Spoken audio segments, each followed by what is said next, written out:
For our Ignite session, I'd like to thank Utica National Insurance Company for sponsoring our Ignite sessions. Utica National is committed to offering industry-leading customized coverage, claims support, and management risk services to all New York State public schools. You can see them, excuse me, you can see them in Exhibit Booth 16, and please enjoy this short video from Utica National.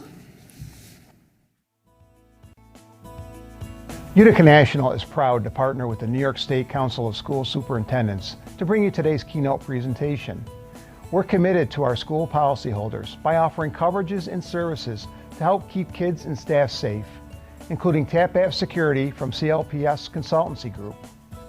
We partner with organizations like the Integrated Community Alternatives Network and the Freedom Writers Foundation to provide training to address increasing student mental health issues.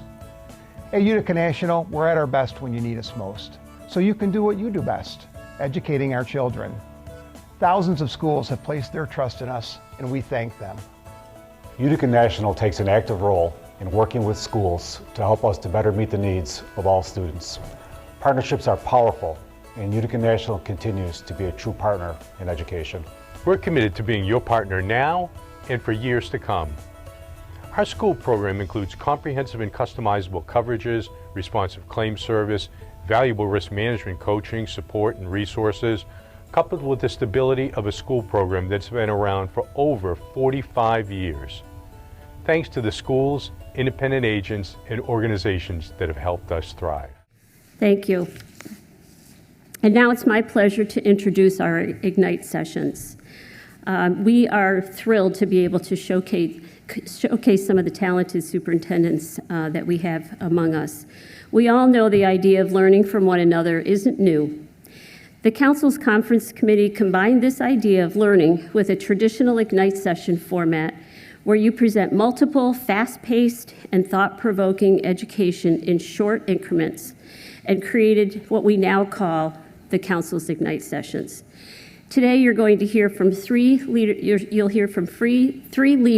some great ideas, including adaptive leadership, leading without losing your mind, presented by Kawita Adams, Superintendent of the City School District of Albany. The Sound of the Forest, motivating leaders at every level, presented by Rebecca Dunkel-King, Superintendent of Lowville Academy and Central School District. And then A Beautiful Day in the Neighborhood, presented by Ray Sanchez, Superintendent of Ossining. They each only have 10 minutes to frame their idea and draw conclusions. Let's give a round of applause to the Council's first Ignite session presenter, Kawita Adams, and her presentation on adaptive leadership, leading without losing your mind.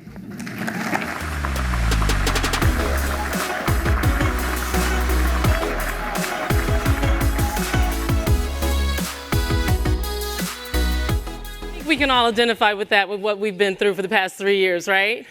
Well, just so that you know, the superintendency is absolutely an inspiring job. It is one of integrity, it is one of principles and principals. We also know that this is an awesome responsibility to be a superintendent in this day and age. It is coupled with humility and with compassion.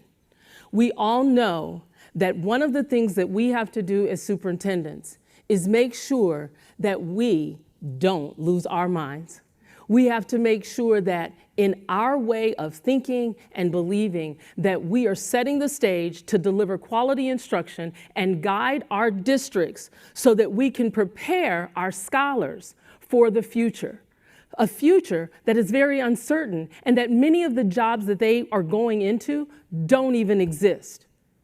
And you expect us to lead, guide, develop, implement, and follow through and report without losing our minds through adaptive leadership.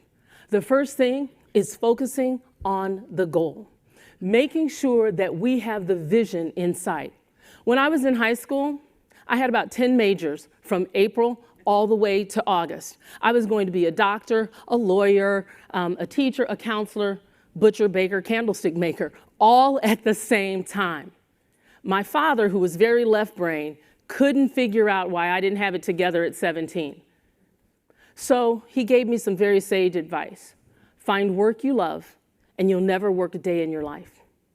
Well, I remember when I was a sophomore in college, and I had the opportunity to work with a group of third graders.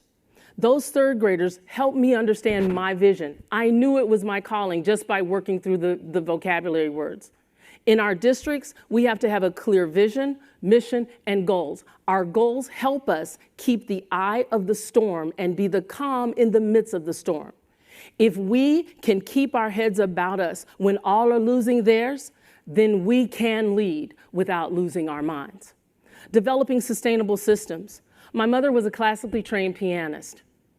And practice makes habit, and habit makes perfection. Now, we're not perfect by any means, but when we work together and build a sustainable system to create continuity and consistency within our districts, we can definitely have a perfect system for our students. My mother would warm up by tickling the ivories, all her fingers across that board with 28 keys going boom, boom, boom, boom. Then she would pick out certain measures and work on those with intensity. And guess what? The masterpiece would be played over and over again as she made adjustments along the way. This is what we do in our jobs. I ask you a question. When you think of the word equity, who are the students that come to mind? Who are the ones that come to mind first? Who are the ones that come to the mind last? And who are the ones who just don't even make it into view?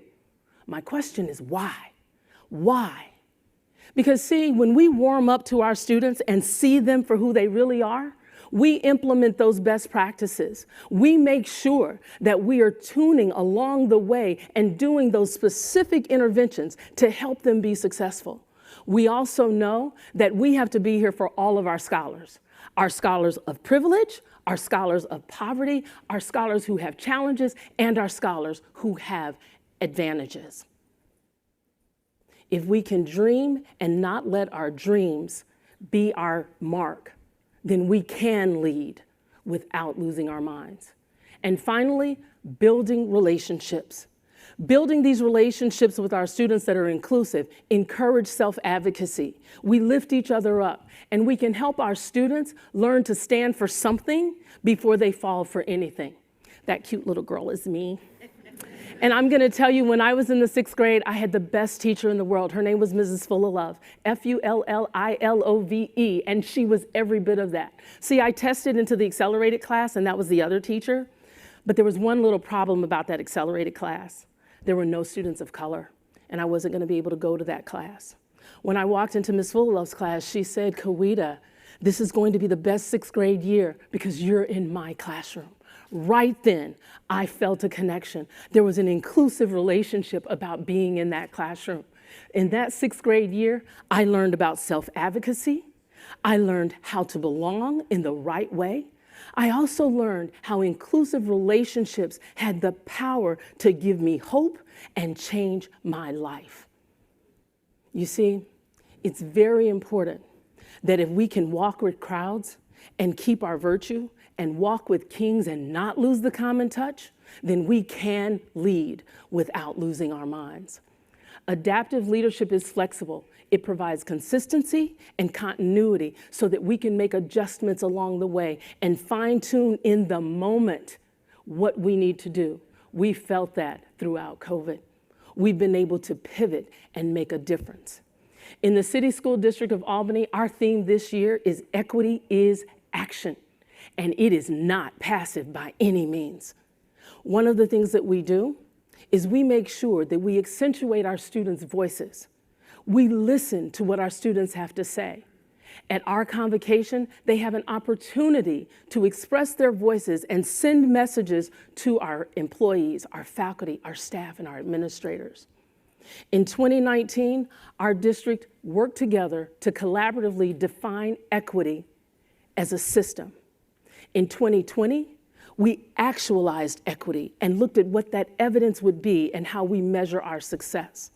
In 2021 and beyond, we are operationalizing equity in every aspect of what we do. Our policies, our procedures, our interactions with our scholars, our faculty, our staff, and our administrators. In closing, I'm going to leave you with a clip that exemplifies how building relationships are the cornerstone of our relationships with our scholars. In the City School District of Albany, equity is action, and it is not passive by any means. By focusing on our students, we absolutely know that this is the leadership that we will employ so that we don't lose our minds.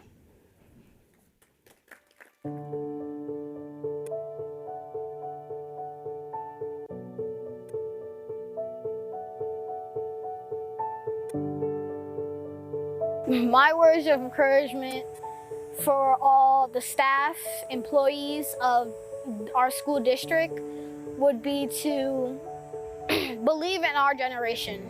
I know it may take some time, and I know we may be a little bit wacky right now, but our generation will eventually be there. We'll be like you, in a way. If I had to say anything to the teachers right now as we're starting the school year, I would say thank you, because the things that they have to go through to be there for their students and be a teacher is just incredible. So thank you. Thank you guys for all the support and the love that you give us. We've been through a lot these past few years, and I hope we start and finish the school year strong. I like how my teachers make me feel, because they make me feel safe at school, and they make other people feel safe and loved, like people in my class, and they make me feel loved too. To all the employees out there in Albany School District, I really thank you guys for everything you've done. You guys really impact our lives more than you think. We do not see you as employees or just workers. We see you guys as our friends and family, and we really thank you for everything you've done. You guys mean so much to us, more than you think, and yeah. To all those principals and teachers and hall monitors and nurses, everybody out there, keep trying. You're all doing great, and don't forget to lead with kindness.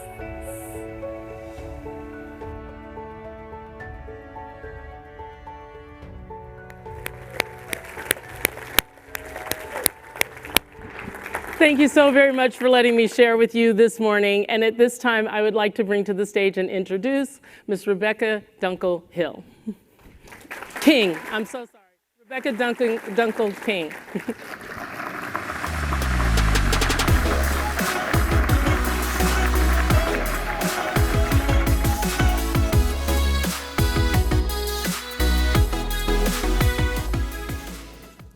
My journey in learning how to listen to the forest is really supported by my family, my background, and Queen. So why did I start with Queen, other than the fact that they're an amazing band? According to a new study conducted by the University of Missouri, Queen's "Don't Stop Me Now" is the happiest song on earth. Now, if it was as easy as playing this song for anyone in your buildings who are struggling with morale or need a boost, that would be just the best medicine on earth, right? But it's not that easy. If I could play this song, which I tried at the beginning of the year this year in my opening day, everything would be all right. This is my family, the Dunkels. I'm the baby on my mom's lap right there. We were very, very active, and we were very, very loud. My mother, Mary, could tell in an instant what we needed without us ever having to say a word. She didn't just do it by listening to us when we were upset or having a bad day. She listened to us all the time. She listened to us to understand our hopes and desires. Well, loudness followed me into adulthood, and I've tried everything to quiet my mind and be in the moment. And when I've tried to do things like meditate, and I don't know if this represents anyone in here, without fail, I'll open one eye and look around and have an awkward one-eyed connection with someone. But I've tried everything. I have found some things that have worked for me, but mostly what I do is I go back to my childhood and what my parents taught me. And over the last few years, there has been so much noise. There's been a loudness that has permeated our classrooms and our hallways and our offices. And although a lot of us are having a really good start to the school year, there are still some of us who are facing some significant challenges. And we all know it's there, but it's hard to describe. And in recent research, it's suggested that the only other institution that's facing the kind of noise that education is the health field. And why are we surprised? We're all taking care of human beings. So when I was growing up in the family I showed you just a minute ago, I heard parables all the time about lost sheep, lost coins, lost sons, the shepherd who went to find that one sheep who strayed from the flock, or the parable about the talents, and one person buried it, one invested, and one spent it. And then, of course, the prodigal son, which is the one I think about the most. But there's a parable called The Sound of the Forest that's really fitting, at least for me now, and hopefully for some of you. And I'm actually going to tell it. Back in the 3rd century AD, King Sao sent his son, Prince Tai, to the Grand Master Panku to study in the one day that he became the next ruler. And Panku sent Tai out by himself into the forest to learn to listen to the forest. After 1 year, the prince returned and told the master that he could hear the cuckoos sing, the bees buzz, and the crickets chirp. Unfortunately, this wasn't enough for Panku. He sent Prince Tai back to the forest. For days and nights on end, the young prince sat alone in the forest listening, but he heard no sounds that he hadn't heard before. Then one morning, as the prince sat silently beneath the trees, he began to discern faint sounds that he hadn't heard before. And the more acutely he listened, the clearer the sounds became. The feeling of enlightenment enveloped the boy. When Prince Tai returned to the temple, the master asked him what he had heard. "Master," he said, "when I listened most closely, I could hear the unheard, the sound of flowers opening, the sound of the sun warming the earth, and the sound of the grass drinking the morning dew." The master approved of this. "To hear the unheard," remarked Panku, "is a necessary discipline to be a good leader." For only when a ruler has learned to listen closely to the people's hearts, hearing their feelings uncommunicated, pains unexpressed, and complaints not spoke of, can he hope to inspire confidence in his people, understand when something is wrong, and meet the true needs of his citizens. It may seem counterintuitive. How can we hear feelings if they aren't communicated to us? Well, it takes more than just listening to the spoken word. Panku went on to say, "The demise of states comes when leaders listen only to superficial words and do not penetrate deeply into the souls of their people to hear their true opinions, feelings, and desires." And this is what mothers and fathers and grandparents and true friends are really good at. They don't just listen to us when we complain or when something is wrong. They listen to us all the time so that they truly know who we are. And this is what we have to do as leaders. In this day and age, if we don't show compassion, we won't have engaged leaders. So be like Panku. No matter what point in their career they are, send your leaders back to the forest to listen. This is the only direct way to a relationship with parents, teachers, staff, and most importantly, students. Send them back to the forest to listen, and then your leaders can, in turn, send their teachers back to listen to their forest. Listening to the hearts of people takes time and commitment, and I don't think this data will shock anyone. According to data published by EdWeek, we are all going to have a difficult time penetrating the souls of our people because we just aren't in the profession for very long. Our average female superintendents stay at the job for about 6 years, men about 6.5, and of course, the larger the district, the shorter the tenure. And I actually think that data is better than 10 years ago. So how do we listen? Listening tours aren't enough. They are great, but they're not enough. Oscar Trimboli is a listening expert, and I highly recommend parts of his podcast. It's not all about education, but it's incredibly insightful. So The great pieces of information that he talks about is to pay attention to what isn't said. So pay attention to the pieces that don't quite make sense. What did people almost say? Or what did people say by accident? In one of his podcasts, he speaks with a psychotherapist named Christopher Mills, and they discuss our avoidance to listen through the lens of conflict. Our avoidance creates a sense of worthlessness, and that can be extremely painful to be the subject of someone else's lack of curiosity. So how do we inspire leaders to listen through the lens of conflict or culture or collaboration?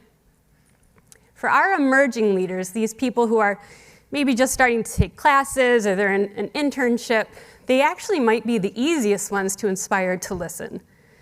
Likely, they want to get the answer right, they've been in the field for a long time, and they might be entering the field because either someone listened very deeply to them, or unfortunately, someone didn't listen to them at all.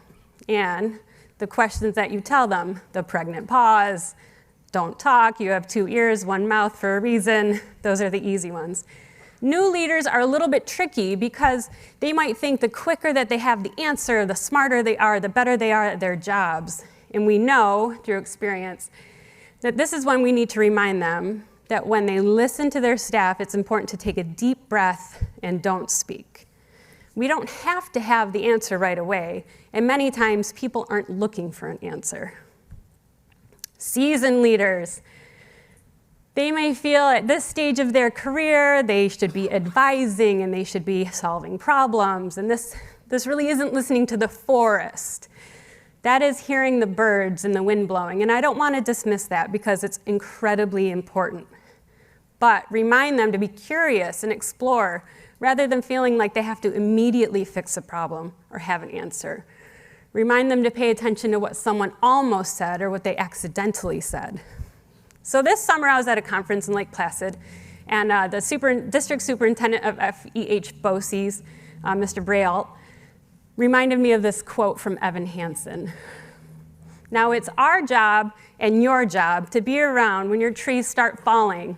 It's our job to motivate leaders at every level to understand where we are in today's culture and to be there to really listen to the hearts of our school families. So in the end, don't just be like Panku, be like Mary Dunkel.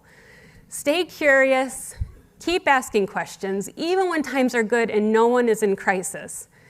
Remember to pay attention to what people are not saying, and when times are tough, like they are for me right now, and maybe some of you, listen more deeply. And thank you very much for your time. I survived. And it's my honor to introduce Raymond Sanchez. It's a beautiful day in Ossining, a beautiful day for learning. Could you be mine? Would you be mine? It's a neighborly day in the schools today, a neighborly day for learning. Would you be mine? Could you be mine? I have always wanted to have some students just like you. I've always wanted to live in the neighborhood with you. So let's make the most of this beautiful day. Since we're together, we might as well say, would you be mine? Could you be mine? Won't you be my neighbor? Won't you be? Won't you be? Please won't you be my neighbor?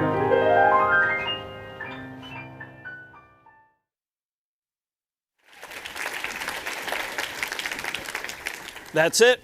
See you later. I just whispered to Lavelle, that's vulnerability at its best. So if Brene Brown's out there, check it out.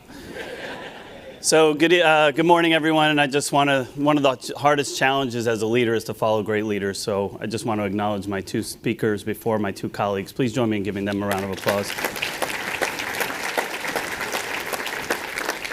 And so I just want to start off with a story. It's about me and tell you a little bit about who I am as an individual. So I am Cuban American. I was born in the small town of Terrytown in Westchester County.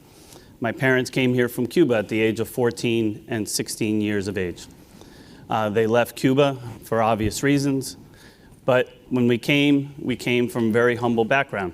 It wasn't uncommon for me to walk with my grandma to the community center to get blocks of cheese, right? Because that was, in essence, some of the things that we needed to substantiate and have food. There was a lot of queso in the Sanchez family. But with that too, there were a lot of individuals and a lot of shows. Actually, I would sit on my grandma's plastic couch and watch television programs, public television.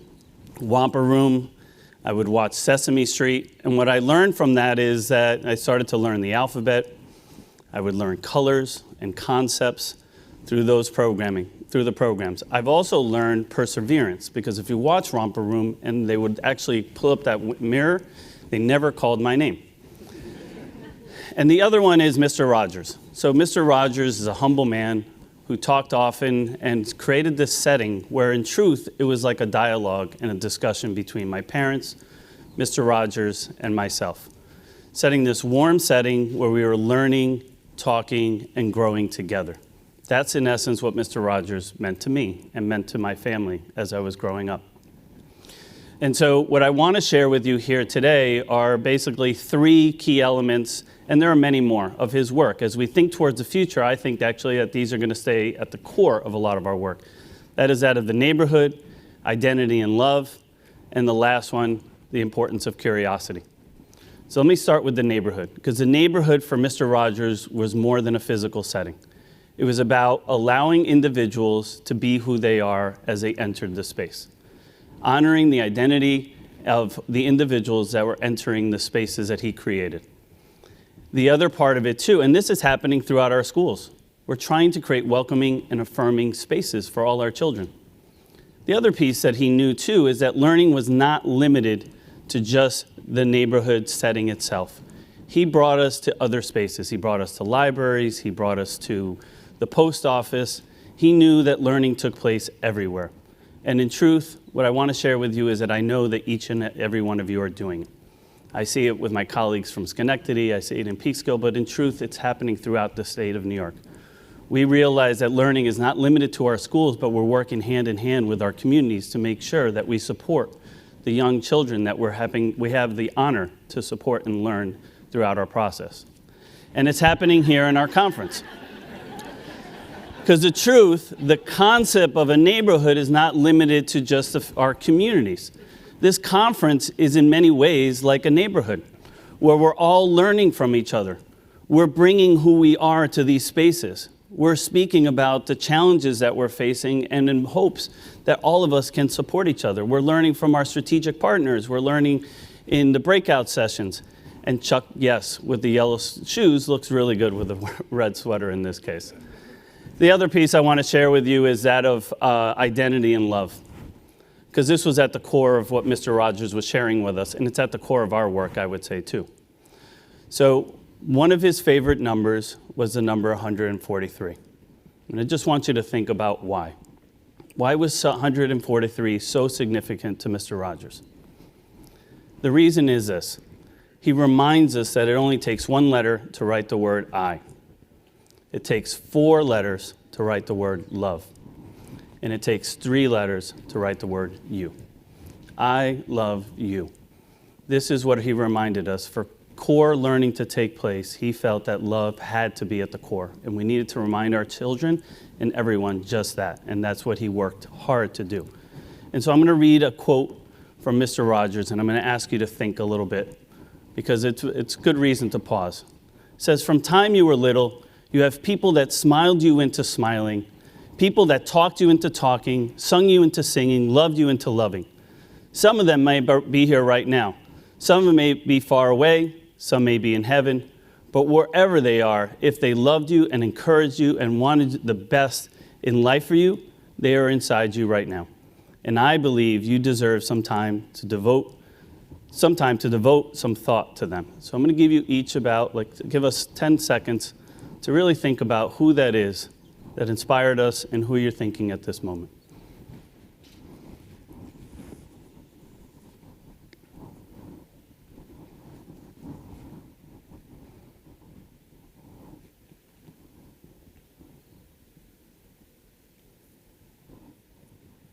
This was an exercise that Mr. Rogers would say often with individuals. Because what he really wanted us to do, and he challenged us at the turn of the century, is to make goodness attractive. And how do we, and the other part of it too, associated with that, is that he knew that for all of us to learn, we needed at the core of it to be the love and to be surrounded by loved ones. And the truth is, if you thought of someone, and I'm sure you did, it's a clear example that love and goodness is attractive. The question for us is, how do we continue to do the work to make it go across our state and our country? Because goodness and love is what we need. And he reminded us that he liked us just the way we are. The identity of our children and the individuals that came forth was critical to him.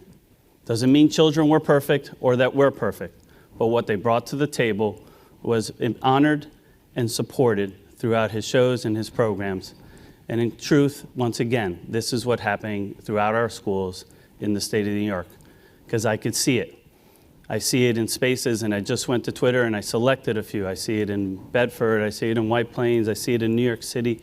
It's happening everywhere. I know each and every one of you are centering the importance of love and identity in all the work that we're doing, creating those welcoming and affirming environments for all our children and for each other at the same time. The last component that I want to share with you from Mr. Rogers is that of curiosity. Curiosity, once again, was at the core of his work as well. And I want to just share, because in truth, if we think about it, our children are born curious. It's not uncommon for children to come to pull your pants and ask you why the sky is blue, or how are clouds created. This is what, if we think about it, and the research shows, children ask more questions when they're younger than when they grow up and become older. And so there's research that was done by George Land, and this slide, which shows that he started with asking questions of 5-year-olds. And what he did is he tested their creativity. And he followed these students from 5 years of age all the way through adulthood. And based on these assessments of creativity, you'll note that they scored extremely well at the age of 5, and then progressively became less creative as they move forward. And the question for us as adults is, are we less creative, or is it the setting in the environment that has led us to become a little bit less creative than we wanted to be? And so Mr. Rogers challenges us in this case. And he did this through modeling, because he said that attitudes are caught. So if we model for our children and for each other, we foster that sense of creativity and supporting and honoring the wonder that our children bring to the table. And he shared that through his show. And quite honestly, once again, I know these are the things that we're trying to foster in our work. You can see this when he brought in, when he would talk about bubbles or he would draw. And he wouldn't do any of these well, per se. He would, but that wasn't the point. He was taking us through a process where he overtly talked about the questions that were going through his mind. And he brought in individuals like Winston Marsalis, and we know how talented he is, but it wasn't about that. He spoke about his process and some of the challenges he faced as he became a better musician. And so once again, I know we're doing this. It's evident in all our work. In Ossining, just as an example, we started a wilderness school where we're just getting our students to go out into the woods to learn, explore, be curious, and foster that sense of creativity and honor the questions that they come forth as they're learning through a process. Once again, not so much the product, but the process. And so last piece I want to leave you with is a quote from Mr. Rogers, and I'll read it out loud for you. We live in a world in which we need to share responsibility. It is easy to say, it's not my child, not my community, not my world, and not my problem. Then there are those who see the need to respond, and I consider those people heroes. I read that quote because I am in a room surrounded by heroes, and I honor the work that each and every one of you are doing on behalf of our children. You have taken on the responsibility, and it's a heavy one. but I thank each and every one of you for the work you're doing on behalf of our children. Thank you.